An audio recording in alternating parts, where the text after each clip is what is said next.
The radical, fundamental principles of freedom, rational self-interest, and individual rights. This is the Yaron Brooks Show. All right, everybody, welcome to Yaron Brooks Show on this, what is it? It's Thursday. Last day of February. It's one of those years where you get an extra day. Always need an extra day. I like it when they extend my life like that. So an extra day this year. February 29th. I know some people have their birthday on February 29th, so they only get to celebrate it sometimes, every few years. All right, let us just jump in. As we've talked about before, we've talked about this immunity case that Trump is claiming, trying to dismiss the criminal allegations against him, both for the January 6th case and for the documents case. He's using an argument of presidential immunity, the idea that while he's president, he's immune from being prosecuted for criminal action. The opposition is saying, or the Justice Department is saying, no. You can't be prosecuted while you're president, but after you're president, if your actions were not taken in the role of president, that is, decisions were not decisions that related to decisions appropriate for the president of the United States, but decisions made as somebody running for president, decision made in your personal life, decision made to hold on to documents, decision made after your presidency to hold on to documents that you weren't supposed to, and then lying about it and hiding those documents and lying to the FBI, all of that.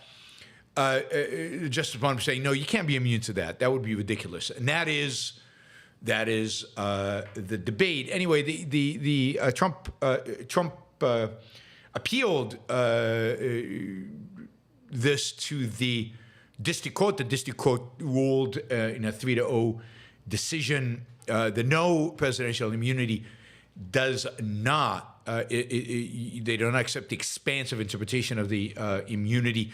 If you remember, during those hearings for that, the lawyers for Trump suggested that even if a president ordered the execution of a political rival in the United States, he cannot be prosecuted for that. That is not because immunity would cover that. The justices seemed to beg to differ and ruled against him. Well, it was then appealed to the Supreme Court, and there was some question whether the Supreme Court would take the case or whether it would just accept the district court's ruling, which is what I expected they would do, or exactly what it would do.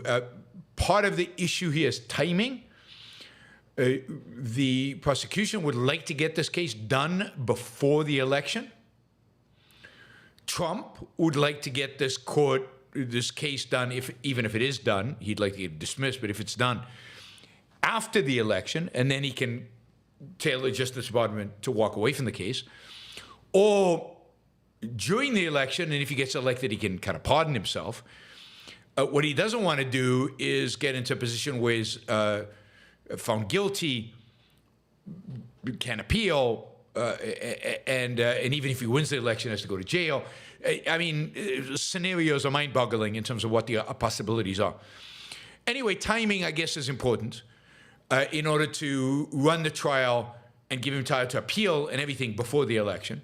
That now does not seem like it's possible because the Supreme Court yesterday decided to take the case. Hearings, it will hear the case on April 22nd, so that's already a month delayed. The court, the trial itself is already frozen until a decision is made. And and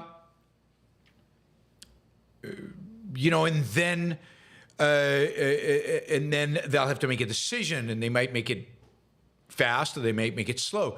The Supreme Court itself has acknowledged that timing here is important. The Supreme Court itself has acknowledged that, recognizes that. That's why they gave it an April 22nd date. If they hadn't, they would have delayed this into way late in the court proceedings, much later than April, and maybe to a different term because it's pretty late in the term already. The cases that they're hearing now were accepted onto the Supreme Court docket in the past. The reason it's relevant is that Trump might win the election and you don't want the trial happening while he's president. And I think the Supreme Court recognizes that it is relevant to the prosecution. So anyway, it's going to be interesting how the court rules. Two websites, for example, one website says, Supreme Court decision might not help Donald Trump after all. Another headline, the Supreme Court just handed Trump an astonishing victory. So much for the rule of law. So you get it across the board. You get the left panicking, the right panicking, the middle panicking. It's very hard to get any kind of objectivity out of this. I'm just going to say I'm going to stick to my opinion, and that is that overall, the Supreme Court will not rule that Donald Trump has immunity. It will rule by, I think, a significant majority, maybe 7-2 or 6-3, that he does not have the immunity does not cover the items that he's accused of. They might say you can appeal afterwards claiming immunity on these specifics. But there's no blanket immunity over these things. The trial should go ahead, and then you can appeal. And I also think they'll expedite their decision while they'll hear arguments on April 22nd. The same thing happened in the Colorado case. They're going to expedite the decision, right? They heard the case quickly, and they're going to expedite the decision quickly because anything that has to, where it's relevant for an election, they're going to try and hear quickly and try to make a decision quickly and try to take certain issues off the table. So I think they'll make a decision quickly, probably here in May. Maybe it'll slip into June, but probably in May. It depends on how big the majority is. If there is a majority, depends on what the ruling is, and then how big the majority is. But yes, I still think that the Supreme Court will rule. And maybe this is the opportunity this is why they took the case, is to make a definitive case about the boundaries of immunity. But we will see, and I think the trial will go ahead. It will probably start this summer in July. Whether they can complete the trial before the election, hard to tell. These elections take a long time, and Trump, of course, as soon as he becomes president, if he wins, will immediately withdraw, dismiss the Justice Department, dismiss the case, and pardon himself just for safe measure if there's any issues relevant to that. The whole thing is interesting. But then what's really interesting is the fact that Republicans want Trump to be their nominee. That I think is the most interesting thing, in spite of all this stuff. All right. Government shutdown. Just a government shutdown update. It looks like Republicans, it looks like the Speaker of the House, Mike Johnson, will put before the House a measure to keep the government open for a few more days, basically March 22nd. So fund those departments of the government who are running out of funding next week, and those that were running out of funding the week after that, and have what they call a partial funding bill to run a stopgap measure. They call it a short-term stopgap measure to run through March 22nd. One of the things that Johnson ran on when he ran to be the Speaker of the House was his view that the House should never pass these stopgap measures, that it was a default in their responsibility, that he would never bring a stopgap measure to the floor, and that they should take up the proper adult responsibility of the legislature and pass budgets. Well, this is like, the third stopgap measure that Johnson has already passed in spite of his nonsensical campaign rhetoric. A number of Republicans will vote against this. It'll be interesting to see if a majority of Republicans vote against it or not. But it will pass because almost all Democrats will vote for it. Then you can expect later in March a series of budgetary bills, if they get their act together, to be brought in front of the House to try to actually pass budgets. There's also a question of will Mike Johnson survive all of this? If you remember, the previous Speaker of the House was kicked out by the Republicans because he did stopgap measures, because he relied on passage of budgetary issues on Democrats. So will he survive? Nobody knows. I mean, this is just continuation of the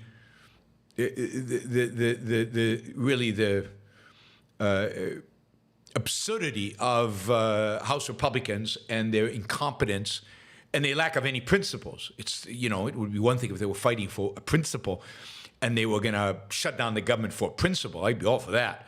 But there's no principle here. There's no reason they're doing any of this other than political. So they will pass a budget. They won't shut down the government.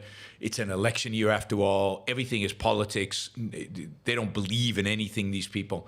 And the stuff they actually do believe in is really, really bad. So I hope the Republicans fail on the stuff they really, really do believe in. Let's see, what else did we... Oh, yeah, and then, of course, there still is the issue of the Ukraine, Israel, Taiwan aid bill, and whether that will be even brought to the floor or whether they can circumvent the Speaker of the House and bring it to the floor in spite of him and all the politicking and negotiations and arm twisting and bootlicking that is going on in the background to try to get that one done. Again, a Republican House that has, a 3-member majority, good chance that they lose that majority, even that 3-member majority in 2024. They are this majority is so incompetent, is getting nothing in their agenda really done. But it's not even that they're creating some kind of stalemate in government that is causing spending to be cut, like previous Republican majorities in the House where they didn't have the Senate or the presidency. They're basically mainly spending most of the time squabbling between each other, that is, within the Republican Party, over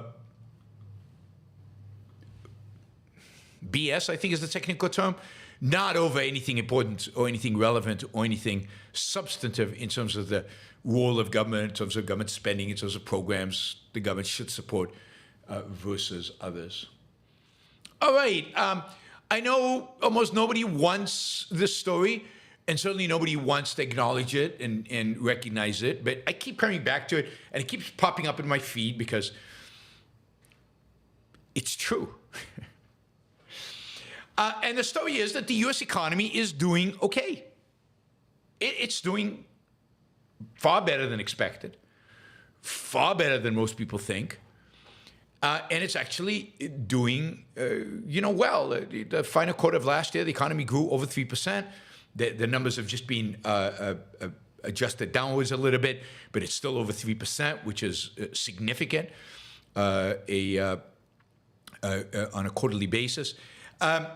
It's on an annual basis, but in that quarter, it grew over 3%.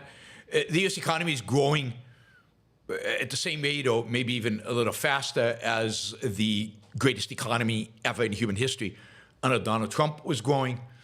But more than that, if you look at the long-term statistics, all the things people constantly are complaining about, right now the big complaint is millennials have no opportunities. They're not going to be as rich as previous generations. They're the poorest generation. Nothing's going, it's just horrible economy for millennials. That is, there's a huge generational wealth disparity. And because the economy basically has sucked for the last few years, the idea is that millennials are behind dramatically.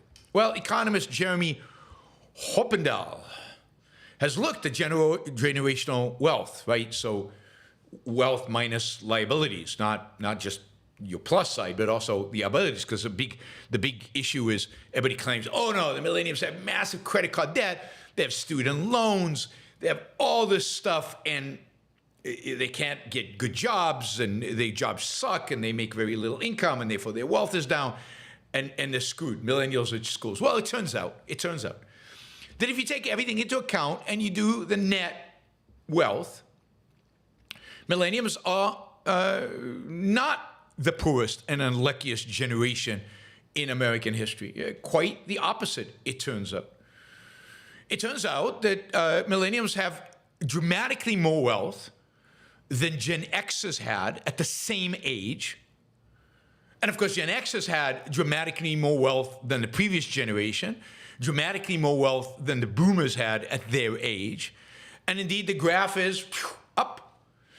Every generation in America, it's still true, the American dream in that sense is still alive. Every generation in America has more wealth, net, of debt. It's just not true. No house, no this, as if they can't, as if that is not calculated in. Just not true. You might be poor, but that is your, you. As a generation, as a group. The millennials are richer, have more assets, have more equity, have more net wealth than any generation before at that age. So stop feeling sorry for yourself. And if you're not keeping up, then introspect and figure out why. Maybe it's you, not some systemic thing that is affecting everybody in your court. Now, granted, it could be much better, but it's just not true. Now, what about income? Right? Is it the case that income is still up? Maybe they've got wealth because, I don't know, they've got inheritance or something like that, but income is still stagnated or down. All these studies take into account housing and they take into account everything else. So, housing inflation is basically almost non-existent if you move to Dallas or Houston or the Midwest or many places. Yeah, it's very expensive in California, very expensive in New York. You don't have to live there. And the reality is that income is going up in New York and in California. The income in California and New York is much higher than it is. Income in the West Coast is much higher than it is in the West Coast. But you're giving up something by living in the West Coast. Housing is going to be expensive. Okay, move. All right.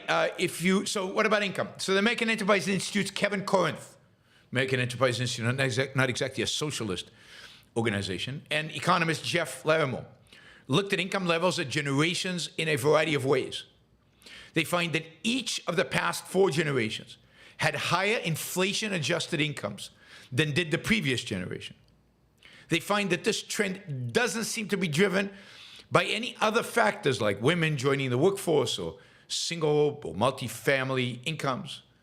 So it's just not true that in the 1970s and 80s, one income could generate enough income for people to own a home and raise a family and all that stuff. And today you need 2 incomes. No.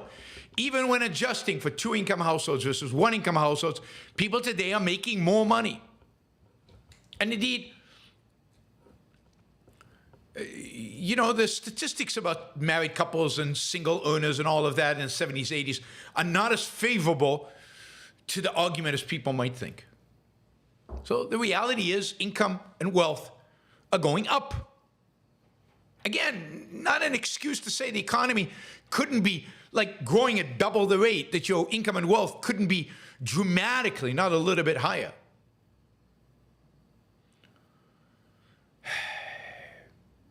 People say yes, but as Edward says, yeah, but it's so much more expensive to raise a family these days.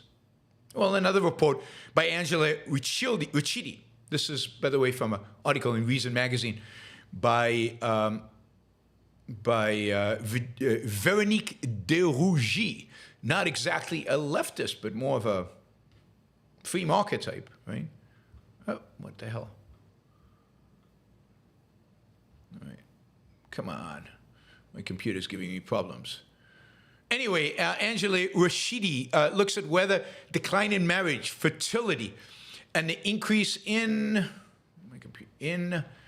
out of wedlock childbirths are the result of economic hardship. She finds that contrary to the prevailing narrative, I'm quoting, household and family level income show growth in recent decades after accounting for taxes and transfers. Not only that, but, quote, the cost of raising a family, including housing, childcare, and higher education costs, all that have gone up, have not grown substantially over the past several decades, that they indicate an affordability crisis. So all the pessimism, all the negativity, all the bitching and complaining by young people that they can't get ahead, you're hearing the bitching and complaining of the young people who are not getting ahead. There's always people who are not getting ahead.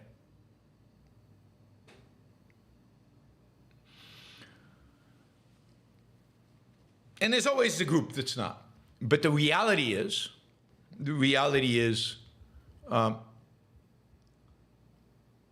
that the economy is doing well. People who have jobs, people who work are doing well. Indeed, people in blue-collar jobs are doing better than white-collar jobs in terms of income growth, at least in the last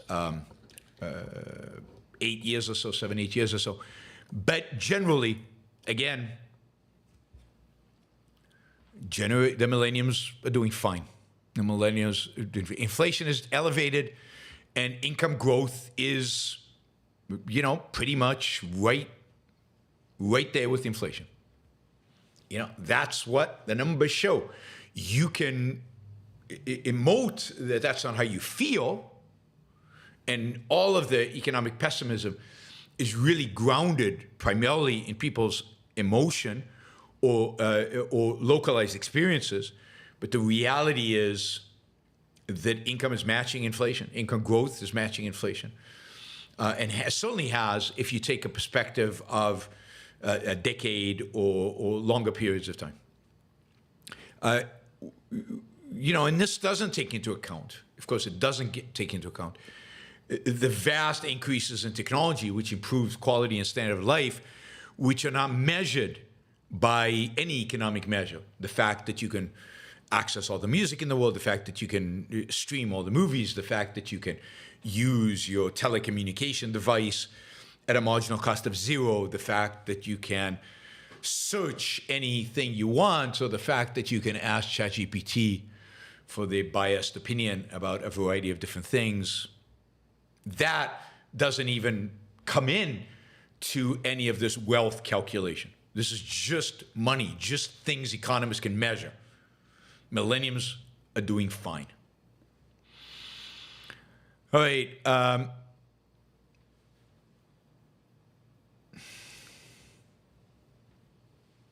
Let's see.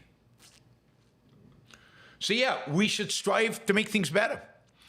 And maybe it's hard to make things much better when basically things are okay. Maybe it does indeed need to get to the depths of Argentina to be able to get somebody who is actually going to engage in a program that makes things dramatically better. Let's hope not. Let's hope we can move things towards the better without having to get to the depths of real despair, not the imagined despair of some people. One other thing about housing inflation. There's nothing to say that you need to own a home. The whole idea of home ownership as this measure of success is I think, unfortunate. There's nothing wrong with renting.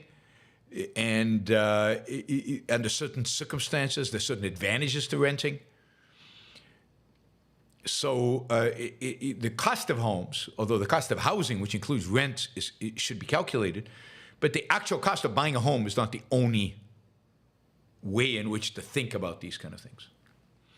Quote, Savage says he's with me on my analysis. Thanks, Quote Savage. It's the second show you've showed up in. Colt actually popped in on my show in Hebrew and said shalom. I didn't know he could write in Hebrew. It was pretty cool. All right. God, every day you wake up and look at the headlines, or I wake up and look at the headlines. I don't know about you guys.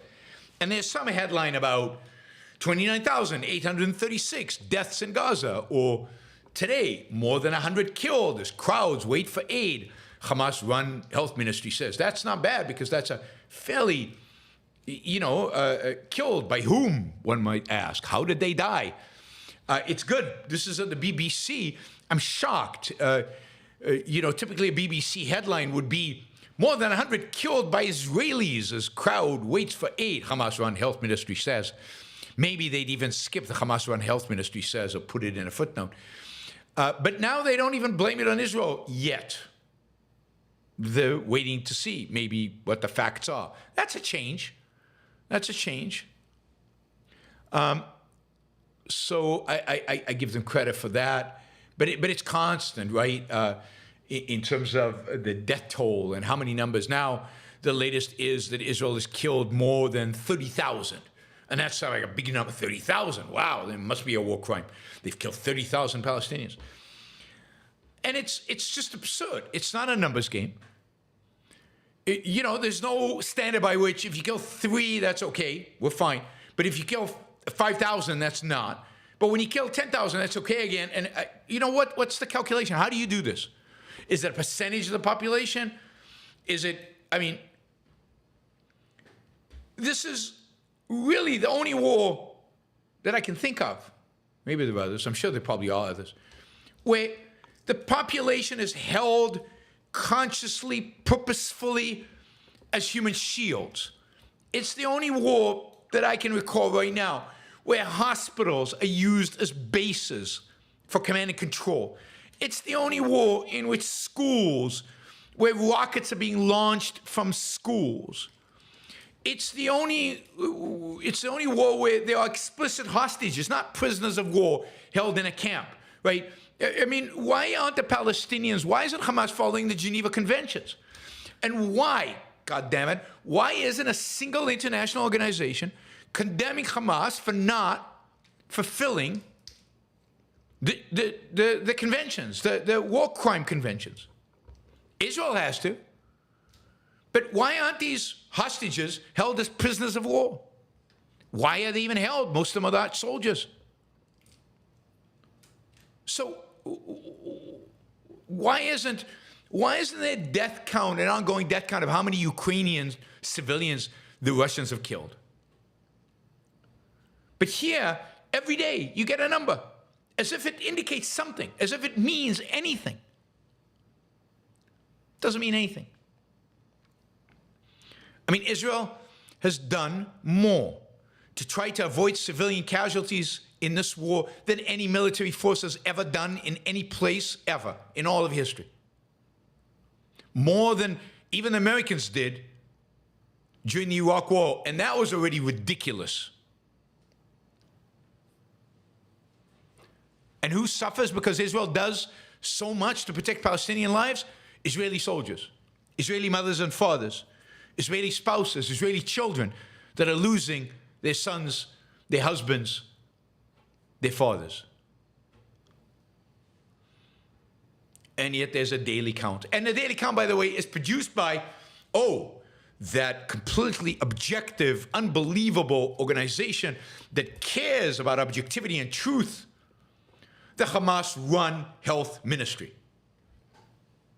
And nobody sees irony in that. Nobody gives a damn about the fact that every day they're citing propaganda directly from the mouth of the propagandists. Now, I don't know how many people are killed in Gaza. It could be more, it could be less. I don't really care. So 100 people died, waiting for aid to be delivered. According to the Israelis, those people died because they basically, attacked the aid trucks, 38 trucks that were coming in. And, the Palestinians are fed up with all this aid going to the hands of Hamas, and Hamas deciding who gets it, Hamas keeping much of it, and them not getting it, and they're starving and they're hungry. They're starving and they're hungry not because of Israel. They're starving and they're hungry because of Hamas. And there was a stampede. People got stampeded on. And then they got run over by the trucks. More people got run over. They died from that. And then, separately, a few hundred meters from this site, some frustrated Palestinians started, running towards an Israeli military unit that fired in the air, tried to stop them. They wouldn't stop. They shot them.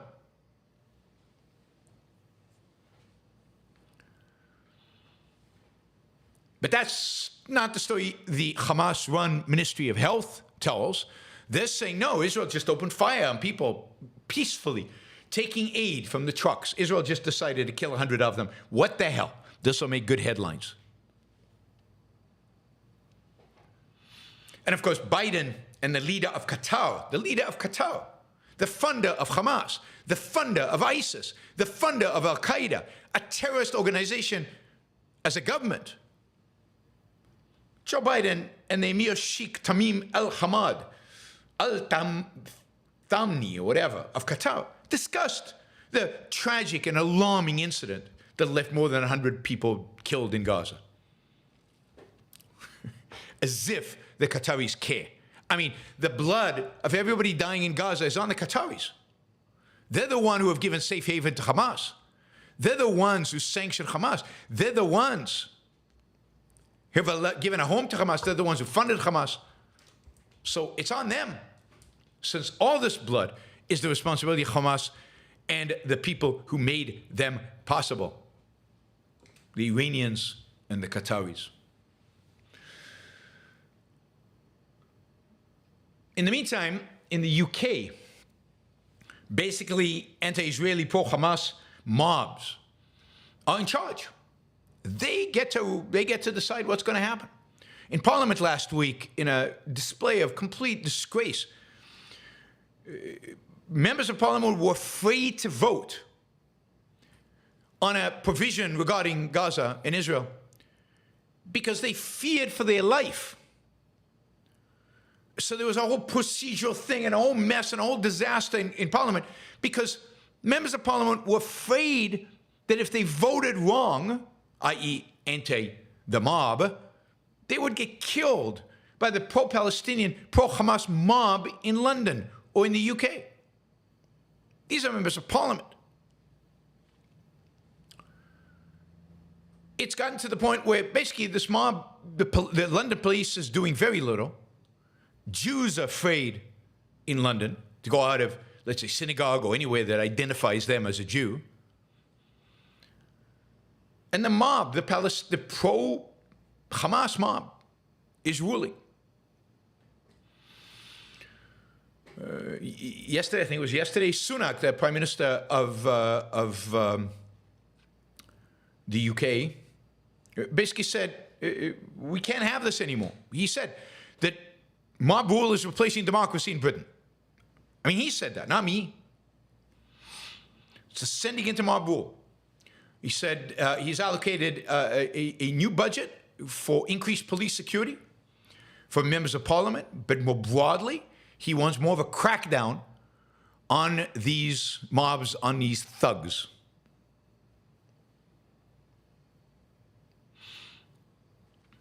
Now, what they do and how they do it, and whether the London Metropolitan Police, remember the mayor of London is a Muslim who is, I don't think he's an Islamist, but he's certainly not going to be critical of these protests. And the London police have been unbelievably tolerant towards these mobs, towards these protesters. Shame on them. Shame on the police. You swore an oath. You have a job. Have some pride in your job. One of your responsibilities is maintaining the peace, is protecting people against violence.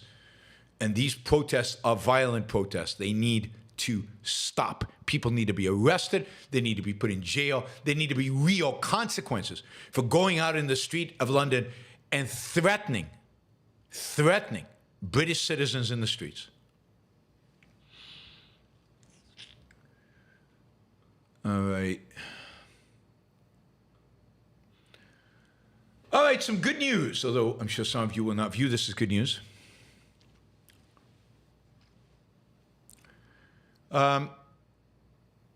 Figure AI, which is a startup company to build humanoid robots, human-looking robots, said on Thursday that it's raised $675 million. That's a lot of money.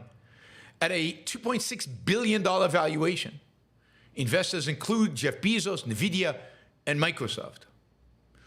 Figure AI is developing a general-purpose robot called Figure 01 that looks and moves like a human. They believe that such robots will be used in manufacturing, shipping, and logistics, warehouses, and retailing, and in dangerous and just undesirable jobs. The robots look a little quite scary. But yeah, we are entering into a world in which we will have far more sophisticated robots than we've had in the past.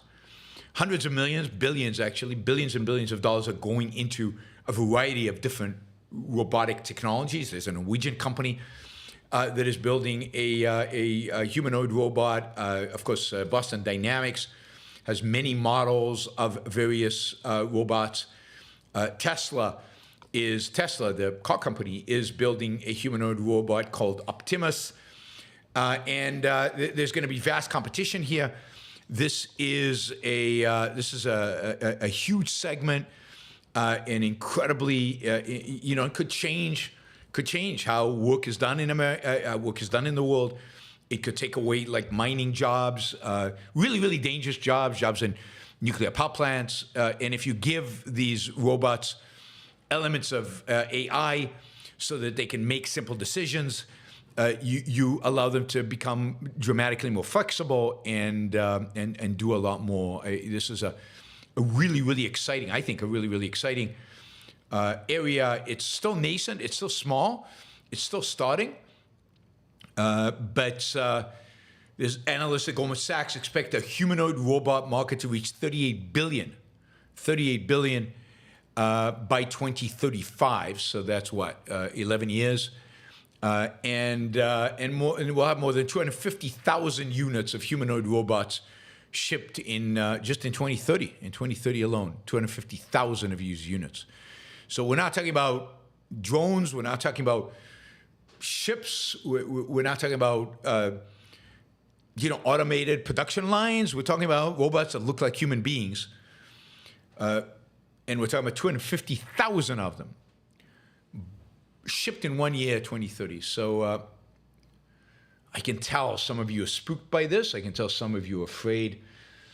But I'm excited. I think this is great. I think this is great news. And I'm looking forward to interacting with my first... I've interacted with robots, but I'm talking about a robot that at least has arms, legs, is a head that looks at least somewhat like a robot. Oh, we got a comment that was held for review. Valcaron, you got to be careful there. Valcaron wants to know when we get the sex robots. I don't know. Matt Walsh is never going to approve the sex robots. I don't think that's going to be kosher. I don't think that's going to be right. All right. By the way, YouTube held back that comment because it had the word sex in it. All right, that's all I had. I'm sure there's a lot more going on in the world, but we'll keep catching up. These are the top stories as screened by Yaron Brook. All right, let's jump into the super chat. We've got about half the dollars raised that we typically raise in a super chat. So please consider supporting the show with a sticker or with a thank you, Kim, for the sticker. Thank you, Ovid, for the sticker. Let's see, who else did a sticker? Did we get other stickers? Yeah, Mary Eileen. And that is it, I think. Okay. So you can do a sticker, $1.99, $2.99, $10, $20, $50, $100, whatever you feel like. You can also support the show on a monthly basis on Patreon. We really like Patreon, or on PayPal through YaronBrookShow.com/membership, or those are the two good options. You can do it any other way you want. You can do it Venmo. By the way, if you're not using Super Chat to ask questions, you can send me money, one-time money with a question underneath it, through Venmo or through PayPal or through any Patreon or through anything. Just add a question to whatever money you send, and I will answer it during a future show. I know I'm behind. I still owe you music. I still owe you 2 movies, and I owe you 1 painting. All of those reviews are coming. If anybody wants to sponsor a show, you get a whole show, your topic, on a topic you want, any topic. You can sponsor a show, you can sponsor a series of shows. It's $1,000 a show. Please let me know. Let me know if you'd like to sponsor a show. It would be great if you did. Another way to support the general program. And finally, we do have sponsors. One of the sponsors is the Ayn Rand Institute, and it's still looking for more. It has already quite a few, but it's looking for even more scholarship applications for the March conference in Austin, Texas, where you will have Greg Salameri, Jason Rines, Tara Smith, and Gina Gorlin as your professors. Who did I miss? I missed Ben Bear and Ben Bear as your professors. Should be a phenomenal program. Go to aynrand.org/start here, aynrand.org/start here, and I think what's the downside of applying for a scholarship? A little bit of time, but if you get accepted, you get a free trip to Austin and an amazing content, really amazing content. So, all right. Let's do this. John says, this is a follow-up to the question yesterday. Do you think a successful businessman can have a healthy self-esteem if their company sell alcohol? Does alcohol differ from the disvalue that are illegal drugs in any significant fundamental way? Yes, I think it does. And I will revise my answer from yesterday. It is possible that once illegal drugs are legalized, people find ways to use them in responsible ways that enhance their lives. I don't want to rule that out. It's one of the things that making them illegal rules out. You're not going to risk that on an illegal drug, but you might risk it on a legal drug. And I think that's true of alcohol, right? What happened with alcohol is that some people abuse it. Some people, I think, drink responsibly. They get a little bit of a buzz. Maybe they don't even get a buzz. They just like the taste. And they completely manage their consumption. And it's the toxicity is minimal. Other people, like me, almost never drink alcohol, but once in a while, I don't know, once a week, a glass of red wine, it's great. So, because I would say a majority of people, consume alcohol responsibly, that, I don't think a successful businessman, I don't think this would prevent them from getting self-esteem. There is definitely a value in alcohol. There's a certain health risk associated with it, and you can balance it out. But it's not addictive in the way cocaine is, and it's not destructive as the way heroin is, or fentanyl or whatever. And people don't, very rarely do people, drop dead because of alcohol. It happens, but it's rare. And maybe it's quite possible that if drugs became legal, all these drugs that we've mentioned, these illegal drugs, that people would develop a variety of strategies to microdose or to have it in such low quantities or such low potency that it doesn't have the negatives and it does have some positives. So I don't rule out that some of these illegal drugs, they will find positive things to do for them. Just like right now, there are real significant advancements being made in using psychedelics, which are illegal, for psychiatric care, particularly post-traumatic stress disorder.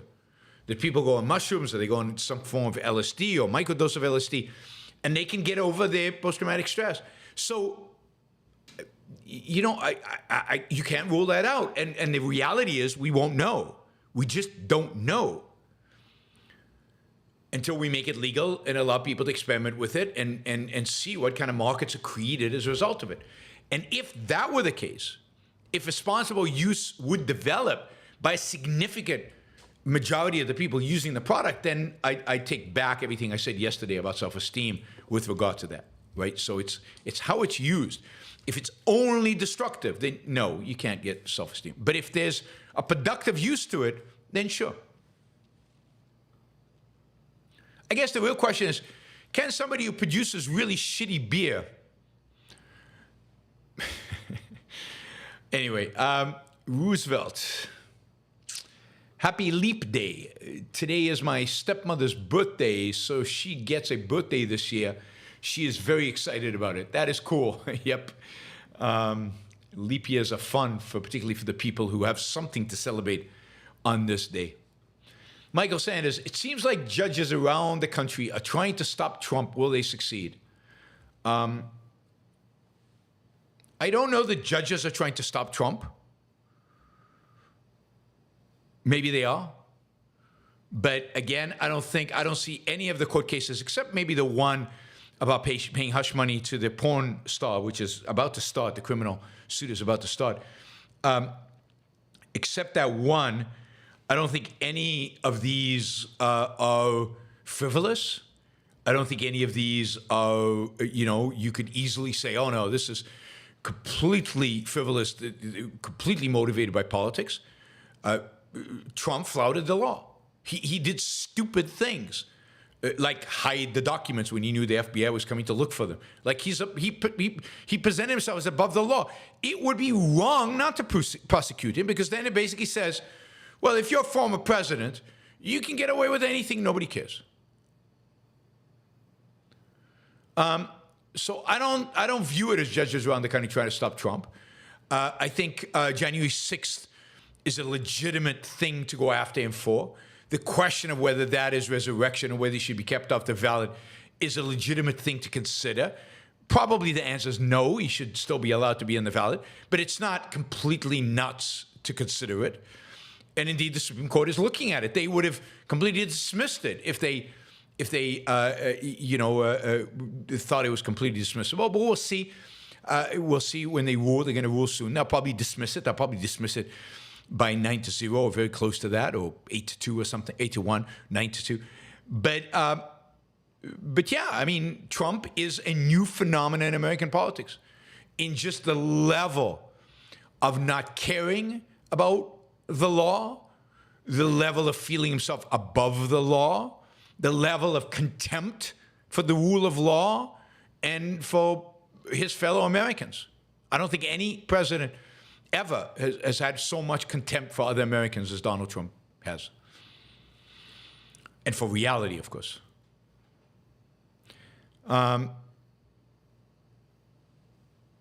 Let's see.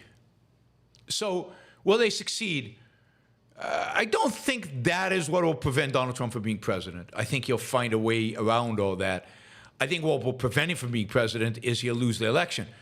Although even that is not guaranteed. He might actually win it. But right now, the polls are showing him leading in all the swing states. But it's very early, very difficult to tell. And as people start focusing on the election and start focusing on whether they really want Trump to have a second term, I'm not sure if that'll hold. I don't know. I'm not good at political forecasting.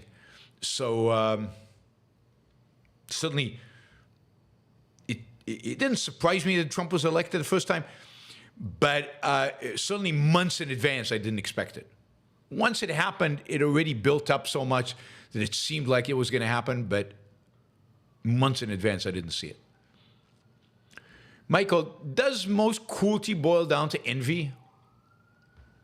No, I mean, you have people who are cruel to animals. I think most cruelty boils down to self-hatred. I think most cruelty boils down to self-hatred. I don't think it boils down to envy necessarily. And Meerkat, in a world where all drugs are legal and we did not need to commit any crime, what would Walter White be a hero? P.S. Gaza must be destroyed. Walter White would never do what he did because there'd be no profit in it. The whole point of what Walter White did was that he needed to make a lot of money, and because drugs are illegal, he could make a lot of money. But when drugs are legal, drugs are a commodity, and Walter White cannot do what he did. I mean, he can, but he can't make money at it. He'll make more money as a school teacher than making money at making, what was it? Methamphetamines. So competition drives the profit margin down to very, very low. Why not make milk or make cookies or make anything? Cooking meth would not be rewarded with a high profit margin because it would be legal. So the whole premise goes out the window. John says, thanks, Yaron. Great answer. That's more of what I was thinking, but could never articulate it. That you're the best. Thank you, John. Appreciate it. Thanks for the support. All right, guys, we're pretty close to our target. All right, James, I stand with Israel. Thank you, James. I do too on this issue at least. Emmett says, Judgement and Nuremberg available now on Amazon. A great movie. A great movie with moral conviction, moral certainty, great acting, long but really important chapter in history that everybody should watch. I haven't seen it in many years. Might be a good time to watch it. Andrew, I know about the moral equivalencies, but do you think some otherwise civilized people are rooting for Russia to defeat Ukraine? Yeah, I mean, a lot of people on the far right are rooting for Russia to defeat Ukraine. A lot of people. Now, are they otherwise civilized? I don't know. I don't know how you want to categorize otherwise civilized. I think Candace Owen is rooting for Russia to defeat Ukraine.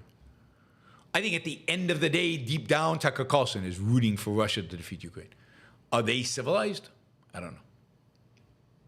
By the way, I watched a little bit of Tucker Carlson's interview with Lex Friedman. I don't know that I can sit through the whole thing. Tucker is so good as presenting himself as this innocent, just trying to do his job. Just, he would go tomorrow to Ukraine. He's got nothing against Ukraine. He loves America. Just don't take too seriously the stuff he did in Moscow. He was really innocently surprised. And then he says to American people, he says, Americans need to go travel. Go to Kiev. Go to Moscow. Okay, I have. I've actually been to Moscow. And I've been to Kiev, more times to Kiev than to Moscow. And I hated Moscow. I had the exact opposite reaction that Tucker Carlson had to Moscow. What do you make of that, Tucker? So he makes himself out to be this innocent, he wants to see it with his own eyes. He just doesn't believe anybody. He's rational, so he wants real proof.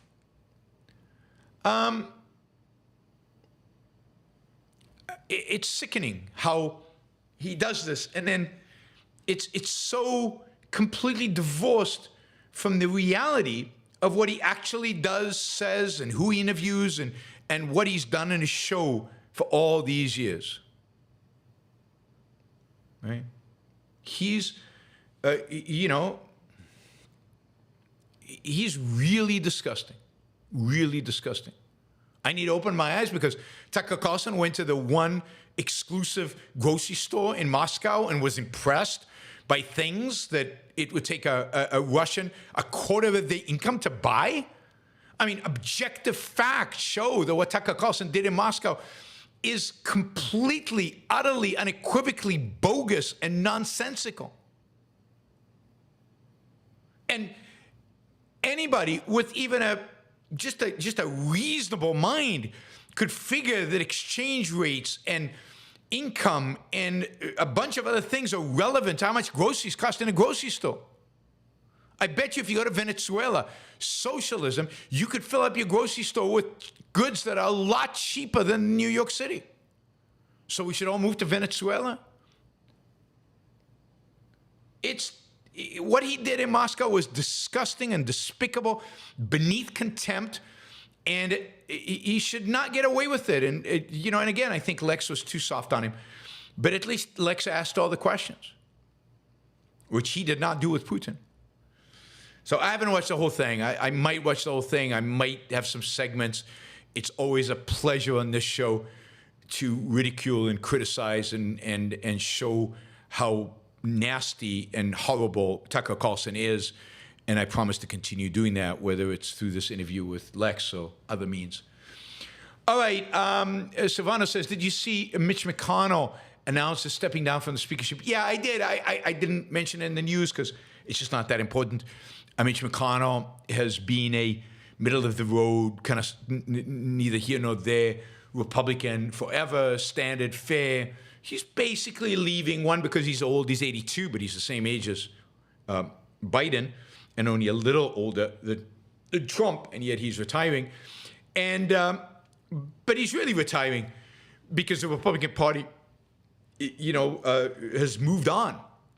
The Republican Party now is Trump's party. It's not Mitch McConnell's party. It's not Ronald Reagan's party. It's not a party of any value. It's Donald Trump's party. It's a party of populism, leftist economic policies, leftist foreign policies, rightist social policies. And I think Mitch McConnell doesn't want to be a leader in an environment where he's got Donald Trump, who might be president, but even if he's not, he's the leader of the Republican Party, and a significant number of senators like J.D. Vance and Josh Hawley, who've been elected to the Senate, who are constantly going to be sniping at him and advocating and pushing policies that he doesn't believe in. I think that's what it's all about. All right, Oyvid says, go NorwAI, not Norway, NorwAI. All right. That's a robotics company in Norway. Andrew, the leftists are yelping about the Supreme Court being politicized. Do you sense a greater role of politics, or is that a delusion of the leftist bias? It's a delusion of leftist bias.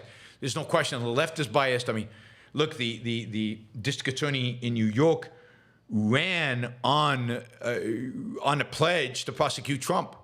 About what? Well, she'd figure it out after she got the job. So, no, there's no question. Both parties are trying to politicize the courts. I don't think, I don't think this is politicized. I think the question of immunity is important for the Supreme Court to rule on. It's important to categorize that and to put a line through that. Hopefully they rule right on it, but rule on that. I also think there's probably disagreement among the conservatives. I don't think it's unanimity. I think Alito and what's his name? Alito and God. All right, it'll come to me. Are very pro-Trump, and they might be politicized in how they rule. I think other conservatives are not. I don't think Gorsuch and even Kavanaugh and even the woman, what's her name, Roberts, and the woman Barrett, I don't think they are going to vote because it's Trump. I don't think they're going to be swayed by Trump. But I do think Thomas and I do think Alito could be swayed because it's Trump. I do think they are more political. Roberts is political in the sense of wanting to keep the peace, but not political in the sense of voting Republican or voting for Trump or voting against Trump in that sense. But Thomas, I think, unfortunately, might be. When will there be a robot soldiers? I think they're already in development. They're already robot vehicle type things with guns that could shoot. So, what are drones? Drones in a sense. So it's just a matter of time. And soon, I think, sooner rather than later. And at first they'll be just on wheels, and then maybe they'll get some kind of other means of transportation. But they're already robotic weapons out there with no human being controlling them from afar, right? And some of them might be implanted soon with AI. Mary Aline, I've been given fentanyl in a hospital setting. It's a powerful painkiller that wears off very quickly, used properly. It's great. Yeah, there are painkillers, certainly the opioids, fentanyl among them, are incredible. And I don't know how we could do pain management without them. So that is not really, and if they were legal, a lot of people are dying right now because they're smoking marijuana or something, and it's been laced with fentanyl. And they're laced with fentanyl to create addiction. So they keep coming back and buying this particular brand of marijuana.